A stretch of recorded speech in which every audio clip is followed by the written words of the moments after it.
Hello, this is Grandpa from Grammy and Grandpa Read, and we're excited to have another Halloween book. This one's the Berenstain Bears Trick or Treat. I know you love the Berenstain Bears, so hopefully you like this one. Looks like it'll be fun. It's written by Stan Jan Berenstain, and it's a Random House of New York book.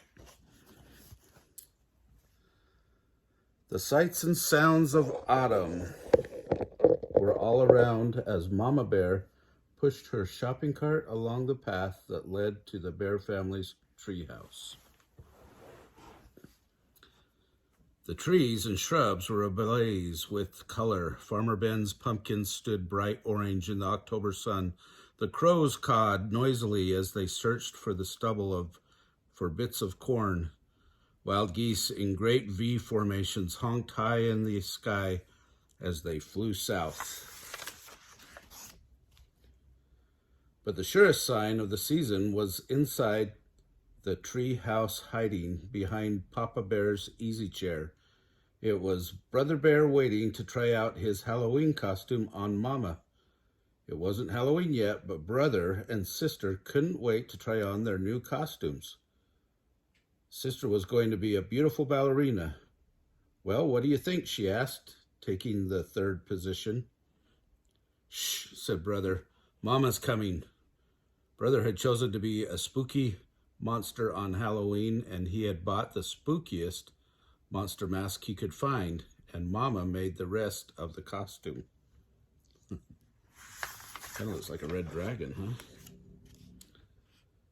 "Boo!" he shouted as Mama came in with the groceries. "Help, a monster!" she cried, pretending to be frightened. "It's only me, Mama," he said, showing his face. "So it is," said Mama. "Well, that just goes to show that appearances can be deceiving." "Appearances can be deceiving? What's that mean?" asked Sister. "It's just a grown-up way of saying that things aren't always what they look like," explained Mama as she unpacked the groceries. "Look, goodies," said Brother. "Hands off, please," said Mama. "Those are for the trick-or-treaters who come to our house tomorrow night."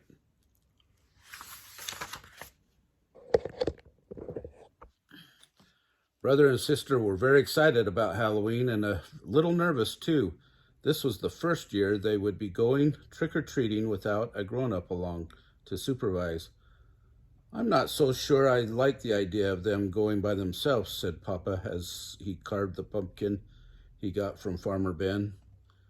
"It looks spooky out there," he added, making a scary face at the cubs. "Now, Papa," said Mama, "if Brother and Sister want to accept the challenge of going out on their own, I think we should encourage them. But remember," she continued, turning to the cubs, "there'll be strict rules. You'll stay in your own neighborhood, and you won't eat any of the treats until you're back home. Besides," said Brother, "we won't really be by ourselves. We made a trick-or-treat date with Cousin Freddie, Lizzie Bruin, and Queenie McBear." "There," said Papa, putting the finishing touches on the jack-o'-lantern. Then he lit a candle inside it and turned out all of the lights. It was pretty scary. The next day, Brother and Sister began planning the trick-or-treat route they'd follow that night. Brother got a pencil and paper and made a map of the neighborhood. That way, he explained, they wouldn't miss anybody. "Let's see now," he said. "We'll stop at our houses first, ours, Freddie's, Lizzie's, and Queenie's. Then we'll do Farmer Ben's and our sitters, Mrs. Grizzle." "Mrs. Grizzle for sure," said Sister. "She usually makes special Halloween cookies. And Teacher Jane gives out good stuff." "How about Dr. Grizzly?" asked Brother. "She's into health snacks." "I think so, just to be polite," said Sis. "Gramps and Gran, of course." "Of course." "I'll tell you one place we are going to miss," said Brother, folding his map. "What place is that?" asked Sister. That one, he answered, pointing out the window at the home of old Ms. Mcgrizz.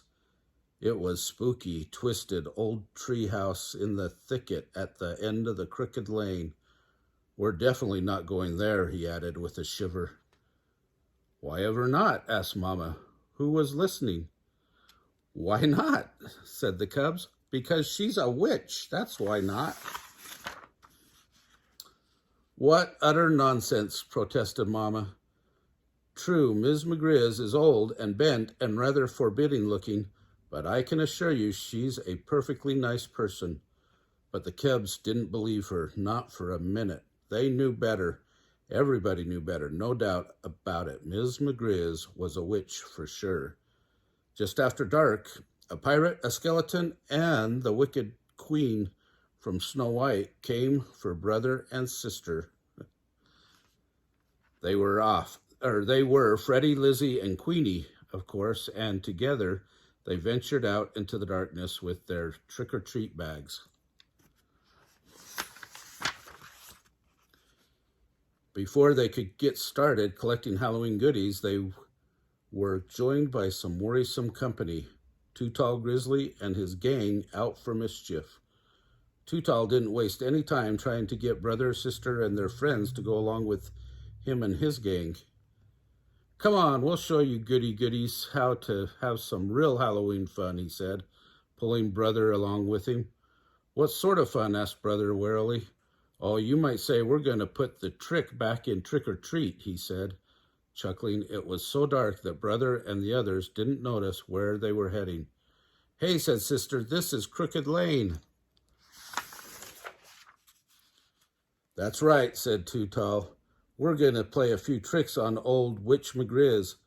Well, what sort of tricks? Asked brother. Her gnarled, twisted old treehouse loomed ahead. First, whispered Too Tall, taking a roll of toilet paper from his jacket, we'll decorate her house with a little of this, then maybe we'll tie a few knots in her clothesline, then smear some honey on her broomstick so she'll stick to it when she tries to fly. But before Too Tall and his gang could start their mischief, the front door opened and a bright yellow light stabbed the darkness, and there in the doorway stood the frightening figure of old Ms. Mcgrizz. Aha, she said in a scrabbly voice. I'm ready for you.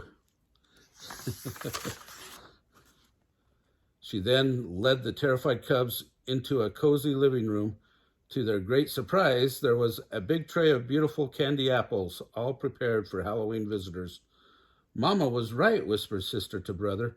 Miss Mcgrizz really is a sweet, kind old person. The cubs thanked her for the beautiful apples and went about the rest of their trick-or-treat business. Later that evening, brother and sister were at home looking over all the treats they had collected. The beautiful candy apples stood out, and Papa asked where they came from. From Ms. Mcgrizz, answered brother. From that scary-looking old grouch puss that lives down the crooked lane, said Papa. That's right, said brother, taking a delicious bite of his candy apple. You must really try to remember, Papa, said sister, giving her apple a quick little lick. Appearances can be quite deceiving. Well, there you go. Sometimes the best houses to get candy are the ones that everybody's scared to go to. That happened to me and my brother one year. We went trick-or-treating and came to a house where the dogs barked and barked for a few minutes, and we could tell they were big dogs. But we stayed and waited, and then when the people came, they dumped their whole bowl full of candy into our bags because they hadn't gotten any trick-or-treaters the whole night. True story. Have a great Halloween.